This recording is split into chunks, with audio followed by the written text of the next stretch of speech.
Hello everybody, welcome back to the KotLC Fanbase. My name is Austin and today we have another KotLC video. And in today's video, I'm going to be discussing my rating of the KotLC Unlocked series. So I'm going to be talking about what I liked about Unlocked, what I didn't like about Unlocked, and then at the end I'm going to giving a rating out of 10 of how I liked Unlocked. But before we get into this video, make sure to drop a like down below if you enjoyed Unlocked, because I know that Unlocked was one of my favorite books. Comment down below what would you rate KotLC Unlocked, because I would love to see what you guys think. If you haven't already, make sure to subscribe to the channel. We are trying to get to 5,000 subscribers before Christmas, so if you guys could help us out on that goal, that'd be amazing and it supports us a lot. Alright everyone, I hope you guys enjoyed the video. So first in this video, I'm going to go over, what kind of happened in Unlocked. Did I like that and did I not like that? So first, we obviously have to talk about Orlai's cache, where Sophie and Orlai successfully opened her cache, and we got that awesome memory that gave us a lot of information about Orlai and Kenrick and about Sophie. And I honestly really enjoyed this part because we get to see the hologram between Orlai and Kenrick, and how Kenrick confessed his love for Orlai, and that there was just so much information that Orlai didn't get that much information from, and they knew that they needed to get to Kenrick's cache. So from when Orlai was arguing with Kenrick, we know that Kenrick knows a lot of information, so after they kind of replayed that memory, they knew that they had to go find Kenrick's cache, and Orlai had to break the news to Orlai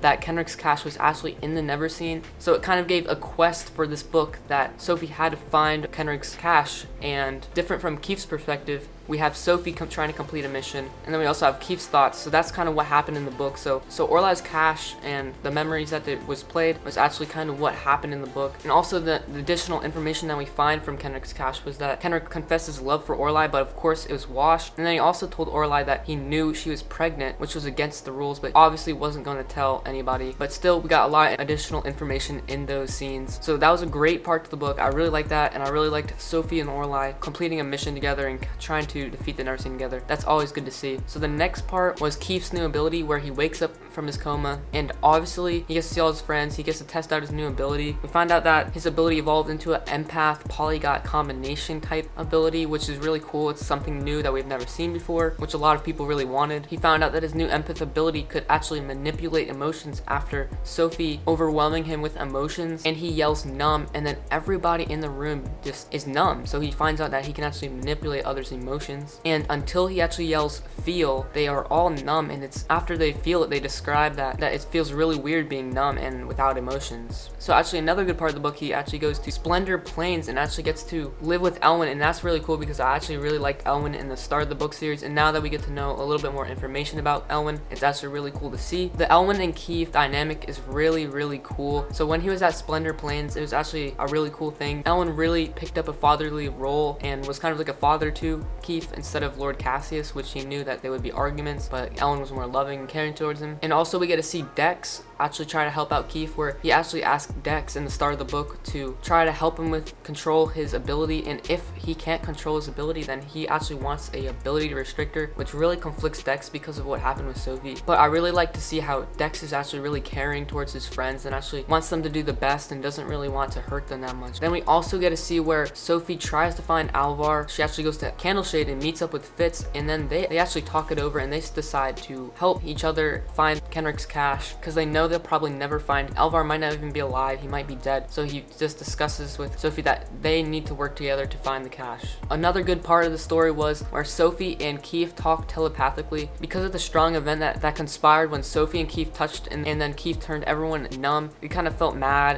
and sad that they couldn't talk to each other anymore. So when they talked telepathically, Sophie kind of had this reassurance that Keith is still his usual self, and he still would want to be around him, but only when he controls his ability, because Keith really cares about Sophie and he doesn't want that to happen to her ever again. So he wants to control his ability before he actually talks in person with Sophie again. Another thing I really liked in this book was Rex, Bex, and Lex. Those three were really fun to actually read about, and it actually kind of shows you more about Dex's character, because you know that Dex is more quiet and he's less social than the other Black Swan members. Now we actually kind of see that because his three siblings are super loud and just annoying and everything. So we kind of understand why Dex is more quiet, because his brothers and siblings, he's used to them being super loud and annoying, when Dex is kind of the opposite and he's kind of quiet, and that's why he's always alone doing his tinkering with his gadgets. But also Lex, Bex, and Rex were actually a big part of the book. They were actually supposed to help Keith control his emotions because of how overwhelming their emotions are and how they can frustrate Keith into him triggering his ability where he could say pause or stop and kind of leave them motionless. So Dex and Kessler try to use their experiments to try and control the ability, and obviously none of them worked because Keith's ability is so strange and new that they probably would never get on the first try. Also, another funny part of the Bex, Lex, and Rex was that Bex actually mentions that she actually has a crush on Keith, which is pretty funny to see. But something very, very cool was how we also get to see another part of Keith's ability where when he touches Lex's hand, it feels like ice. When he touches Bex's hand, it feels squishy. And when he touches Rex's hand, it feels empty, which was part of his ability. He can actually sense abilities, and he first didn't realize his ability, but after Kessler put his arm around Keith's shoulder, he felt the same emptiness that he did when he touched Rex's hand. And that meant that possibly and most likely that Rex will be talentless, because he felt the same thing in Kessler, who's talentless, with Rex, which it really hurt Dex and made him sad. We also get to meet Glimmer, and she provides a lot of great information and details, and she actually gives us the information where the storehouse is, where the caches are, and where everything that the Never Seen needs, and all the information. So Glimmer was a huge help in this book, and we get to see her more, which is awesome. I really wanted to see Glimmer at the start of this book. But the storehouse was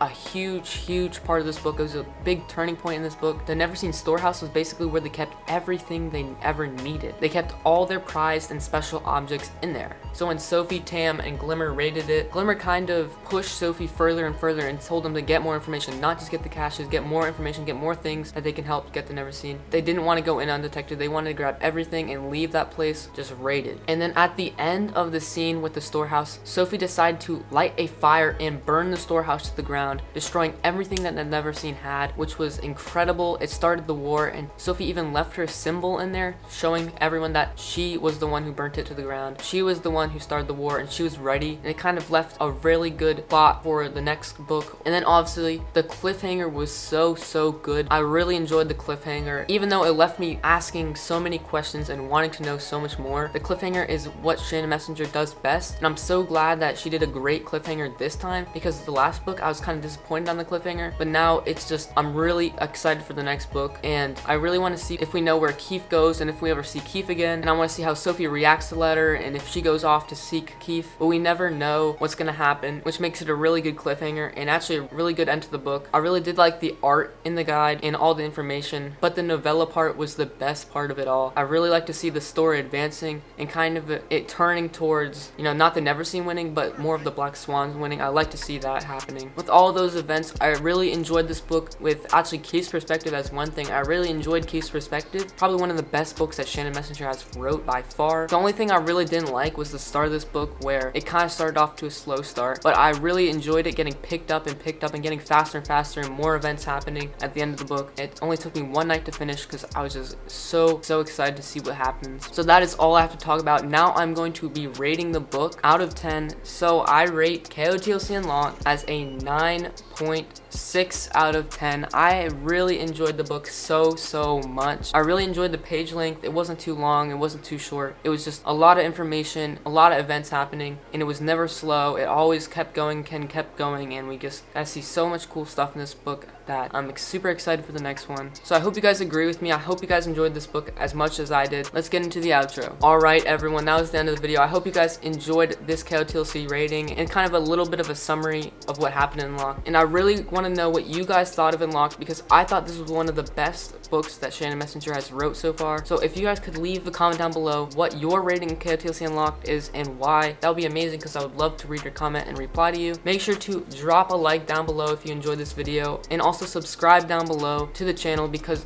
we post content 2 times a week, and we have some really awesome plans coming up and awesome videos that are coming up in this holiday season. So if you guys could support us and help us get to 5,000 subscribers, that's amazing. We are like 100 subscribers away. If you want to check out some KotLC merch, go to our merch store at bit.ly/KotLC Fanbase merch. We have So Keith designs, So Fitz designs, Iggy designs, and so much more that you guys have to check out our KotLC store. This was awesome from the KotLC Fanbase. I hope you guys have a great rest of your day, and I'll see you guys next week. Peace.